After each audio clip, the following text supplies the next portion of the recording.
Bueno, pues buenas tardes. Buenas tardes. Eh, Tanto a los que estamos aquí de manera presencial como a los que nos están viendo a través de la plataforma de Facebook.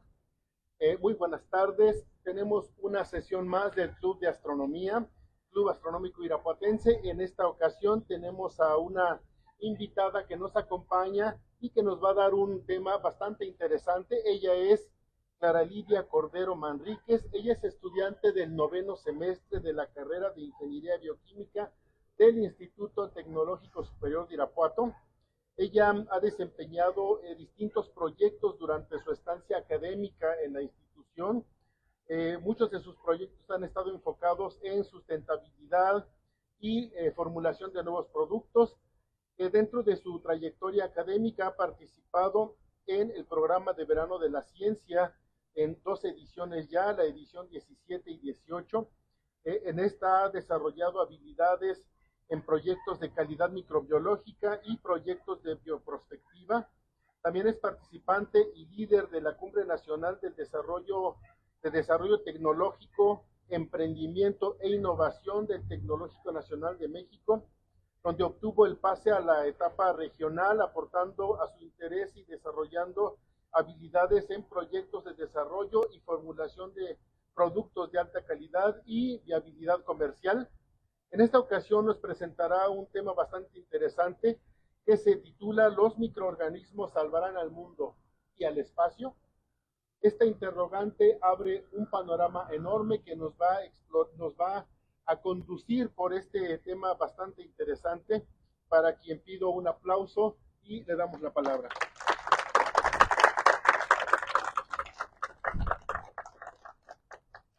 Buenas tardes a todos. Como ya mencionaron, mi nombre es Clara Lidia Cordero Manríquez y el día de hoy es un honor para mí estar aquí presentando este tema. Quiero empezar diciendo una pequeña cosa, y es que cuando yo entré a la carrera de Ingeniería Bioquímica, el sueño o la meta que yo tenía era precisamente trabajar en proyectos de sustentabilidad que ayudaran un poquito a cuidar el medio ambiente. Así que para mí, estar aquí presentando este tema es cumplir en parte ese sueño que yo tenía hace 4 años. Muchas gracias al profesor Alejo y a mi asesora María Susana Márquez Lucio por permitirme cumplir este logro. Ahora sí vamos a iniciar un poco con la presentación. Los microorganismos salvarán al mundo y al espacio. Vamos a iniciar con una interrogante y es: ¿cuántos objetos de plástico han utilizado hoy antes de llegar aquí? ¿Alguien que guste opinar? ¿Alguien utilizó una botella de plástico? ¿Alguien utilizó una bolsa para guardar sus cosas? Un vaso de unicel. ¿Alguien compró un café en la mañana o compró un café durante el transcurso de la semana en alguna tienda de conveniencia? ¿Alguien compró comida y la almacenó en alguna charola de plástico de unicel? ¿Alguien tiró los residuos de su casa en alguna bolsa negra que comúnmente se conocen para basura? Bueno, todos hemos levantado la mano por lo menos una vez. Entonces, nos podemos dar cuenta que el uso de plásticos actualmente es más común de lo que podemos como pensar. Ya simplemente utilizamos el plástico porque es algo fácil de acceder, porque es práctico, porque nos ayuda con algunas necesidades. Pero realmente no dimensionamos más allá de eso. El porcentaje que se reutiliza de estos es muy diferente para cada uno dependiendo del uso que se le da. Tenemos, por ejemplo, el tereftalato de polietileno, el polietileno de alta densidad, el policloruro de vinilo, el polietileno de baja densidad, polipropileno, el poliestireno, y hay muchos otros. Como podemos ver en las imágenes, son cosas que generalmente utilizamos, como por ejemplo el señor que nos mencionó las botellas. Están, por ejemplo, las sillas donde están ustedes sentados, que también son de plástico. Están las bolsas, están los desechos de algunos productos que compramos en cualquier supermercado. Pero en todos estos, el porcentaje que se logra reciclar o recuperar de estos plásticos no pasa de 1/4 parte de lo que es producido realmente. Entonces esto genera una acumulación increíblemente grande de productos de plástico. Entonces, ¿qué pasa con estos plásticos? Se desechan y ya. También es muy común que los utilicemos y es muy común que los veamos tirados en las calles, que veamos los botes repletos de plástico, que veamos que tengamos basura acumulada incluso en nuestras bolsas, en nuestras mochilas de plástico. Pero ¿qué pasa después de eso? Incluso si se llegan a recopilar todos y se desechan adecuadamente, no pasan más allá de un vertedero o no pasan más allá de los cuerpos de agua. Esto genera un problema dentro de los ecosistemas. ¿Por qué? Porque los plásticos no se degradan fácilmente, tardan entre 500 a 1000 años en degradarse. Y durante su proceso de degradación se van haciendo, por supuesto, más chiquitos, pero por lo mismo de que tardan mucho en degradar, se van acumulando en los ecosistemas, en nuestros animales, tanto en los de ganadería que consumimos, como en los animales marinos. Desde los nanoplásticos, que son las partículas de plástico más pequeñas, se pueden ir acumulando en las células de nuestro cuerpo, y nos pueden ocasionar enfermedades como cáncer. Los microplásticos se pueden atorar en los animales más pequeños, ocasionando la muerte de los mismos, al igual que los mesoplásticos y los macroplásticos, que son los plásticos ya más grandes. Hemos escuchado por lo menos alguna noticia de algún animal marino que se ahogó o que se encontró con bolsas, con redes o con cualquier basura de tipo plástico, como por ejemplo en la imagen la foca que tiene una red atorada. Esto va matando nuestros ecosistemas, va llegando a nosotros y nos ocasiona enfermedades. Ahora, dentro de los bioplásticos tenemos 3 tipos principales, los que son biobasados y biodegradables. Estos están hechos total o parcialmente a partir de biomasa, son biodegradables y están diseñados para ser compostables en compostas caseras e industriales. Estos se producen a partir de 3 cosas. Los compuestos químicos más pequeños de los residuos orgánicos, a partir de residuos orgánicos como tal, y a partir de microorganismos. Cuando son producidos a partir de residuos orgánicos, hemos visto ya algunos en el producto, en el mercado, como platos producidos a partir de bambú, que son muy famosos en la actualidad, y pues están los otros producidos a partir de microorganismos, como son el ácido poliláctico. En el momento vamos a continuar. El segundo grupo son los biobasados no biodegradables, que son los que están hechos total o parcialmente a partir de recursos naturales y renovables o a base de biomasa y que son tratados de forma industrial.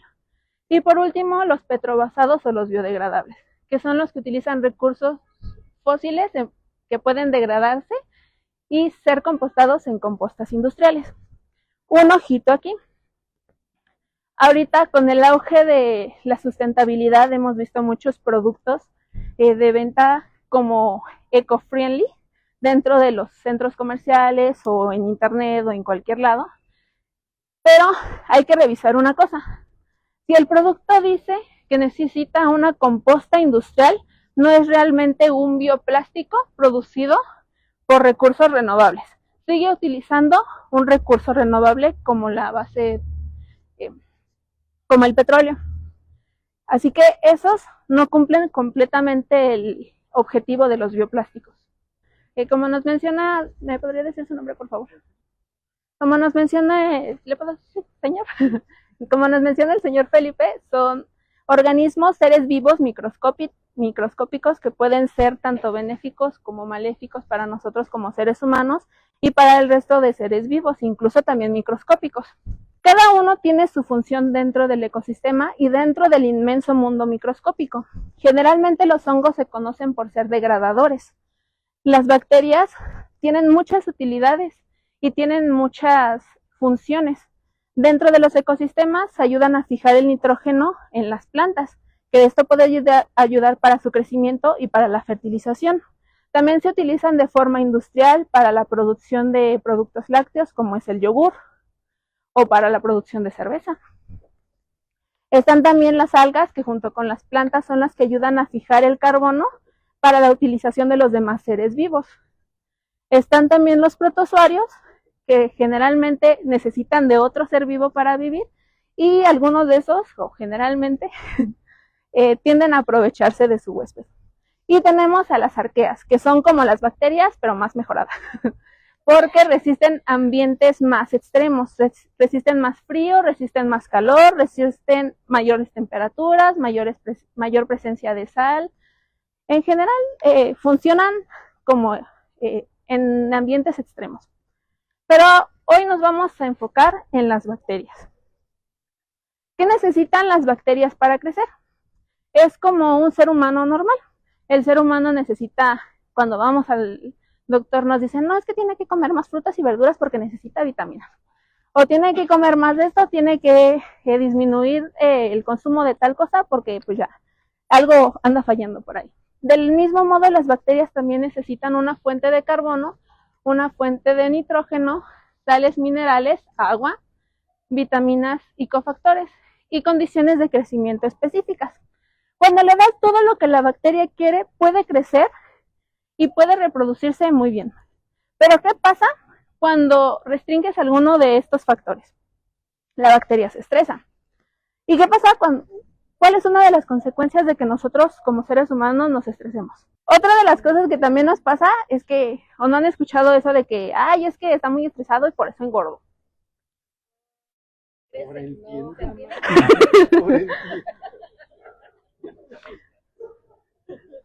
Bueno, nosotros generalmente aumentamos de peso, bueno, aumentamos grasa en el cuerpo por alguna situación estresante. No precisamente el estrés que conocemos, sino alguna parte de nuestro cuerpo está en estrés. Entonces nosotros empezamos a acumular grasita como parte de una reserva de energía. Eso mismo hacen las bacterias. Las bacterias, cuando le quitas alguno de esos factores de crecimiento, se empiezan a estresar y empiezan a buscar una forma para sobrevivir. Entonces empiezan a acumular aquello que disponen, que generalmente es carbono. Entonces es como de, si me quitas esto, pues yo voy a recoger más de esto para ver si así sobrevivo.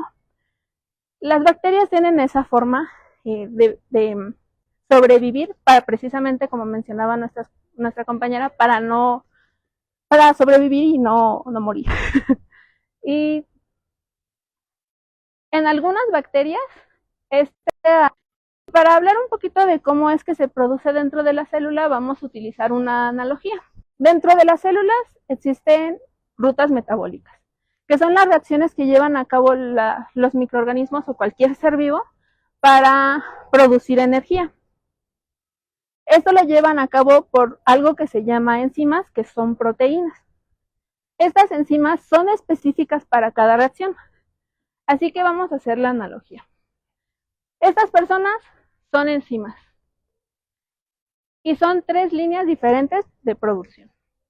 Vamos a hacer bufandas en la primera, guantes en la segunda y gorros en la tercera, pero utilizamos diferente hilo para cada uno. Para la bufanda utilizamos lana, para los guantes utilizamos lana fina con estambre fino y para los gorros utilizamos estambre grueso. Cada uno de nuestros trabajadores o nuestras enzimas sabe qué tipo de material utiliza y sabe en qué tiene que convertirlo para al final tener la bufanda. Si cambias a Luis, que está en acabado y flecos de la bufanda, a la parte de Ana, no va a saber qué hacer. Entonces no va a producir ni la bufanda ni los guantes. De esa forma también funcionan las enzimas. Cuando pones una enzima con algo que no sabe cómo reaccionar, no va a hacer nada. Y así es como vamos a introducir la familia de los PHAs.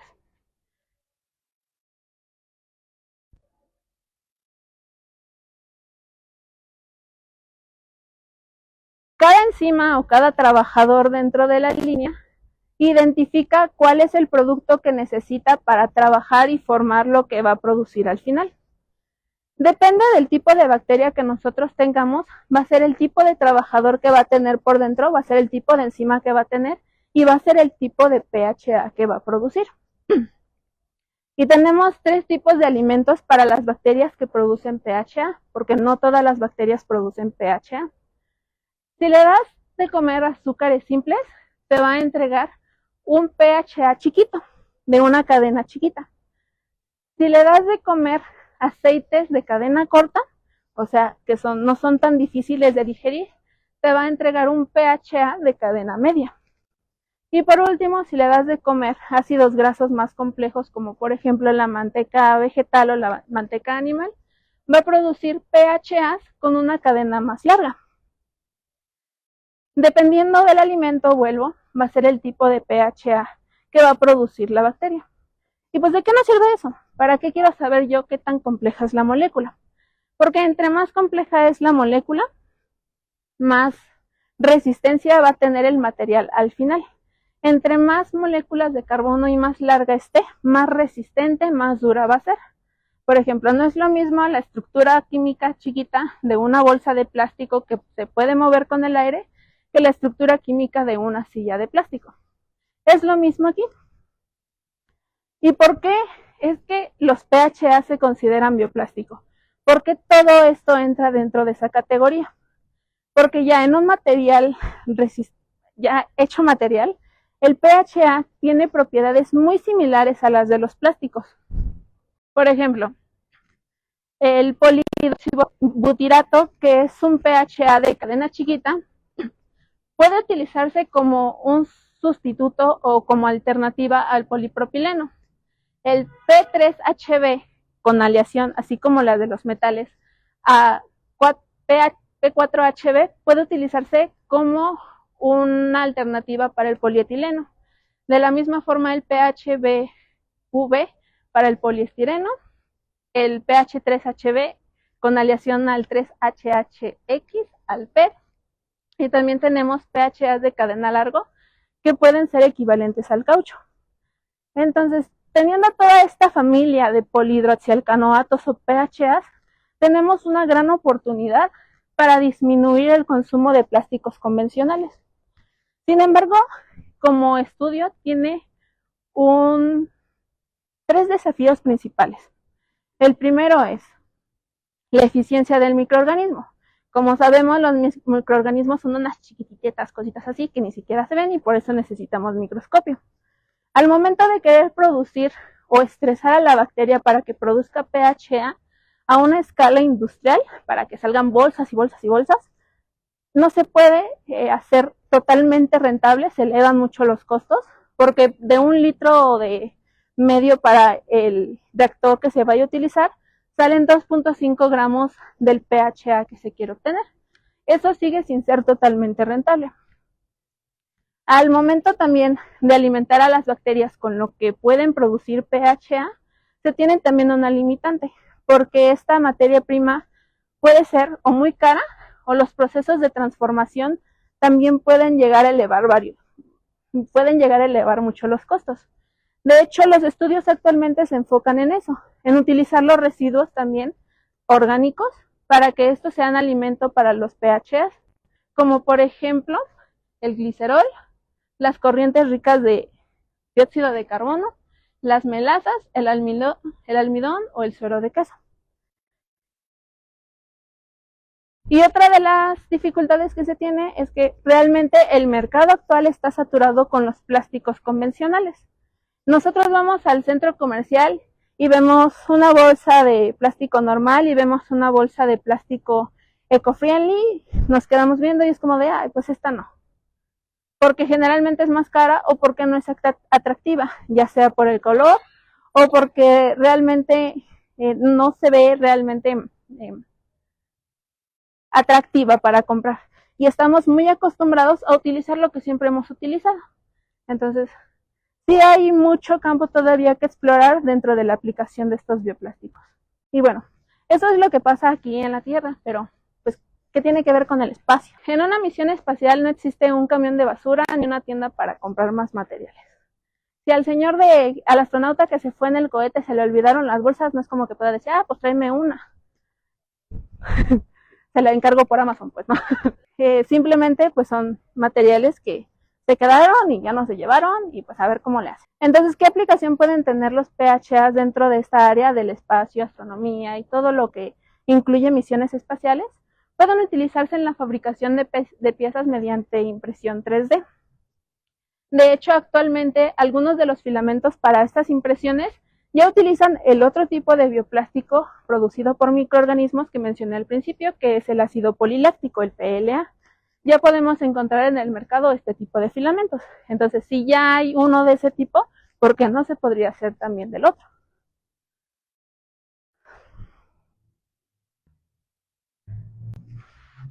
Otra de las aplicaciones es empaques sostenibles para alimentos en misiones espaciales. Actualmente, no sé si estuvieron viendo constantemente lo de la misión de Artemis II, que mencionaban cómo era la vida cotidiana de los astronautas allá.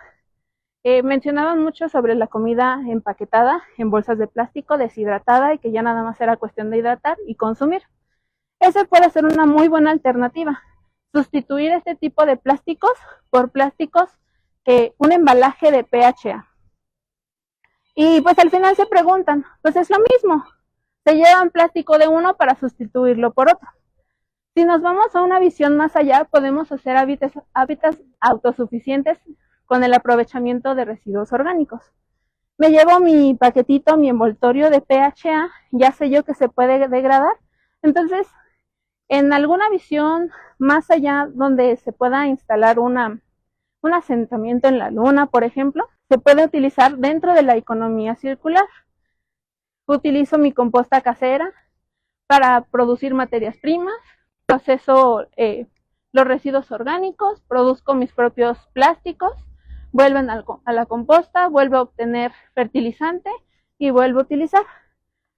Dentro de esa visión de un asentamiento fuera de la Tierra, podría ser muy viable para dejar la dependencia tanto a los combustibles fósiles como para evitar ir y traer cosas. ¿Por qué hacer una investigación de pH? Ya supimos que sí es estudiado esta área dentro de las bacterias, ya sabemos que sí hay investigaciones al respecto, que hay aplicaciones, pero realmente son muy pocos los países que se han enfocado en hacer de esto una realidad. Nada más son 5: Canadá, Estados Unidos, Alemania, China y Brasil. En México no se han realizado estudios que vayan más allá de la identificación de las bacterias que pueden producir bioplásticos. Entonces, es un gran campo de investigación para que México, que es un país donde hay muchas industrias que producen residuos orgánicos, pueda utilizarlos y no nada más desecharlos.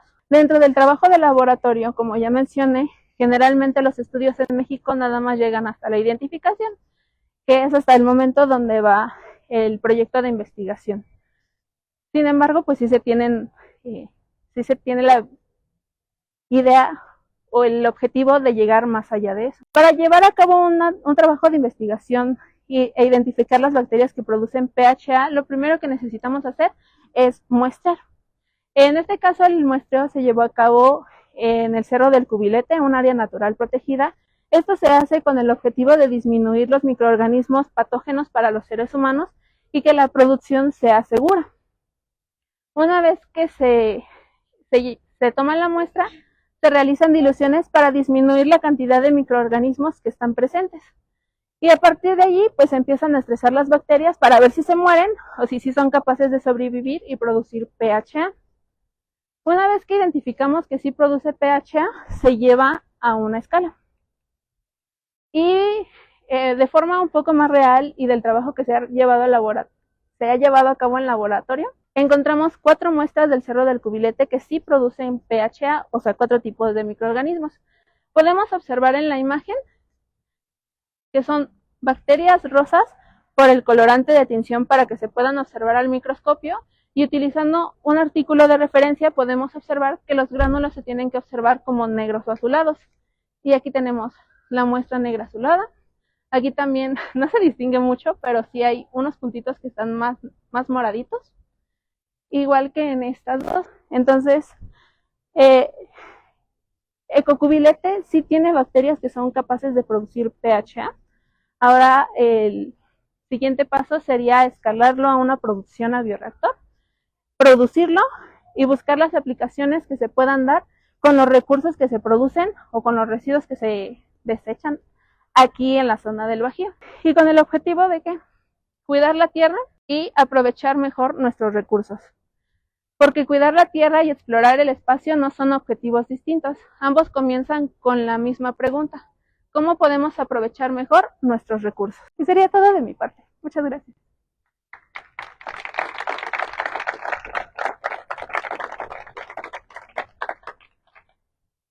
¿Alguna pregunta o comentario que tengan? Es un tema muy interesante y un tema que abre para muchas cosas dentro de el desarrollo de nuevos productos. ¿O hay algún comentario en la... Sí,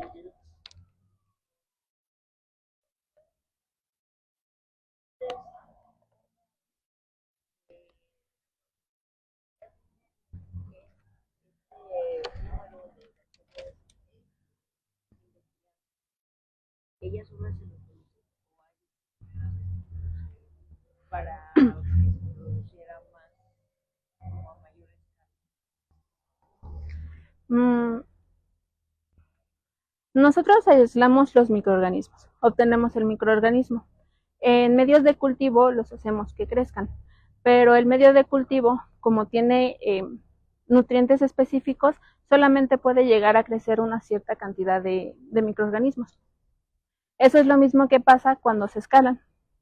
Si por ejemplo en un litro de reactor tenemos 14 gramos de carbono o de algún carbohidrato, esos 14 gramos nada más van a dar para producir cierta cantidad de microorganismos. Esa es una limitante dentro del crecimiento. Solamente puede utilizar los recursos que tiene en donde está creciendo. ¿Resuelve su pregunta? Okay. ¿Alguna otra pregunta? Comentario?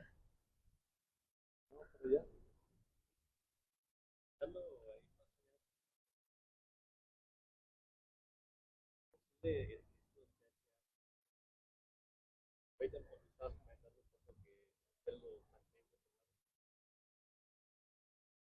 manera natural, directamente, estoy relacionado con cómo descubrir los PHA directamente los microorganismos. Por naturaleza, las bacterias productoras de PHA pueden producir PHA porque tienen las enzimas para realizar esta producción. De hecho, las descubrieron por allá de los 1940 y algo. Un científico que ahorita no recuerdo su nombre, pero estaba estudiando otro metabolito, otro compuesto dentro de la célula y la tenía estresada.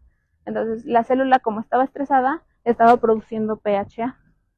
En entornos naturales, desconozco qué factores se necesiten para la producción, o sea, qué tan dañado tiene que estar el ecosistema para que produzcan. Pero se sabe que la deficiencia que tiene que tener es deficiencia de nitrógeno.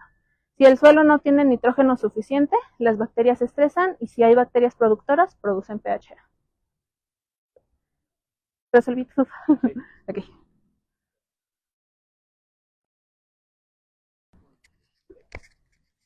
El lule es un tipo de plástico, pero desconozco cuál es su nombre.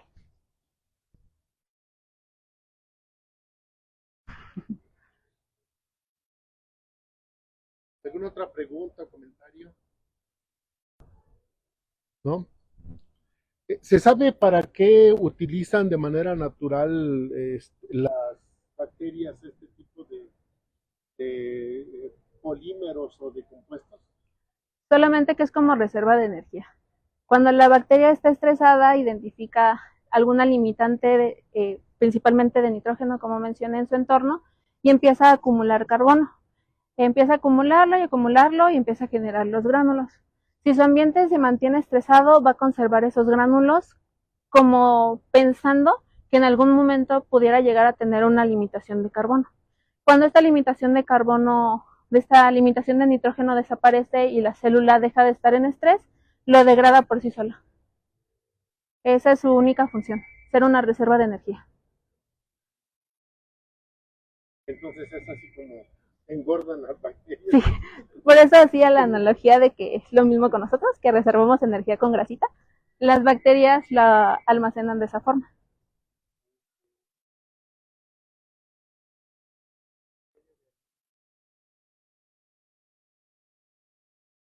Así acumula más rápido. De hecho, algunas bacterias pueden llegar a cambiar su morfología. Generalmente son circulares o son como bastones, pero los bastones pueden llegar a hacerse circulares si el estrés es demasiado y ya acumuló demasiado pH. ¿Mande? Para generar la biomasa tenemos que utilizar más células. Sí. Podemos llegar, o sea, ese estrés tiene que ser más controlado, porque si no es controlado podría como Sí.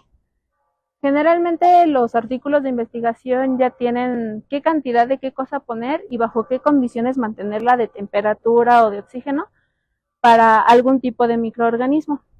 La limitación de nitrógeno generalmente es para bacterias fijadoras de nitrógeno del suelo, como son Azotobacter o como son algunas especies de bacilos.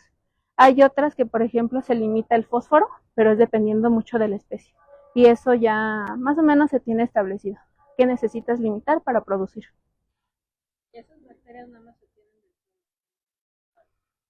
tienen Generalmente se obtienen del suelo porque es como la limitación más común de hacer para la producción y para producir el tipo de PHA más utilizado actualmente, que es el polihidroxibutirato, el que decía que era el más simple de sintetizar. Sin embargo, también hay algunos estudios que aíslan bacterias de plantas de tratamiento de aguas residuales. Hay algunos también de zonas volcánicas, hay algunos de zonas con demasiada presencia de sales o de minerales que también han llegado a producir. Y también encontré en alguna ocasión un artículo que hablaba de un hongo que también era capaz de producir PHA, pero no recuerdo qué condiciones estresaban. Entonces sí hay varias. Muchas gracias. ¿A usted? ¿Alguna otra duda o comentario?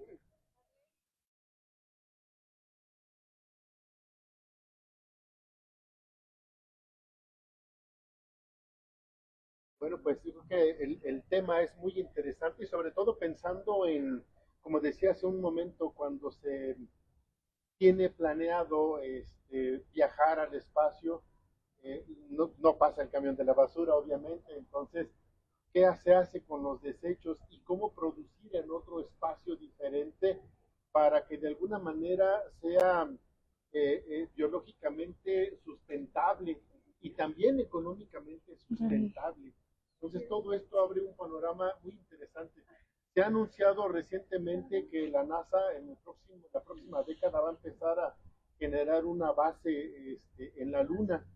Entonces, obviamente, ya se está encaminando mucho hacia todo este tipo de desarrollos que seguramente se van a potenciar mucho más para poder costear, para poder sustentar, para poder hacer un ambiente mucho más amigable.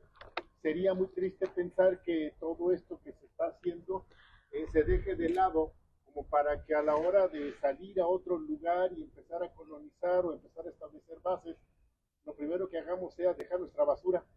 De por sí que ya tenemos un montón de basura, no solo aquí en la Tierra, sino alrededor de la Tierra, en la atmósfera. Ahora, bueno, si nos vamos a otro lado, pues sería muy triste pensar que también les vayamos a dejar nuestra basura, ¿no? Ojalá que muchos de estos desarrollos sigan adelante y jóvenes como ella y como muchos que están estudiando y están en desarrollo, pues logren desarrollar este tipo de tecnologías que de alguna forma se puede utilizar no solo allá en el espacio, sino también aquí en nosotros para que de alguna manera tengamos una tierra un poquito más adecuada. Buscamos vida en otro lado, buscamos cómo estar en otro lugar, pero aquí en nuestra propia tierra también nos pega de gritos, ¿no? De hacer algo por el lugar donde vivimos. Bueno, pues quiero darle un enorme aplauso a Clara por la plática que nos ha brindado.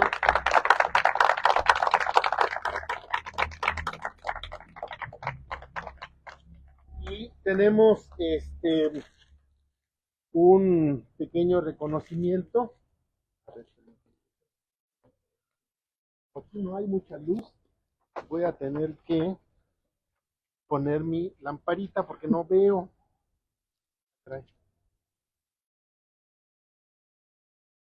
Sí.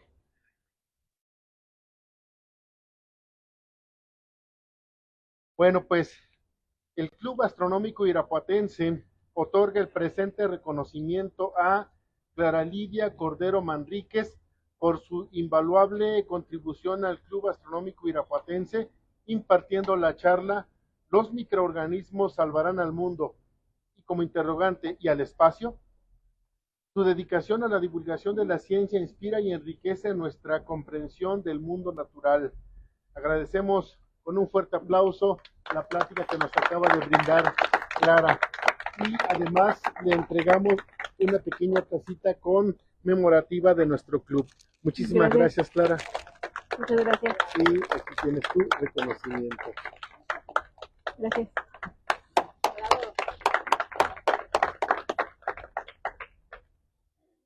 Bueno, pues el día de hoy estuvimos transmitiendo desde este Museo Pachamoma. Es la primera vez que estamos por aquí. Esperemos que haya algunos otros momentos en que podamos también estar aquí nuevamente. Y agradecemos a quienes nos ven a través de la plataforma Facebook y así como a los que estamos aquí reunidos. Y bueno, con esto terminamos. No sé si hay alguna pregunta en la red. No, ¿verdad? Ok. Bueno, pues entonces con esto cortamos y ya estaremos publicando en la página del club para las siguientes sesiones de nuestras actividades normales. Bueno, pues muchísimas gracias y hasta luego.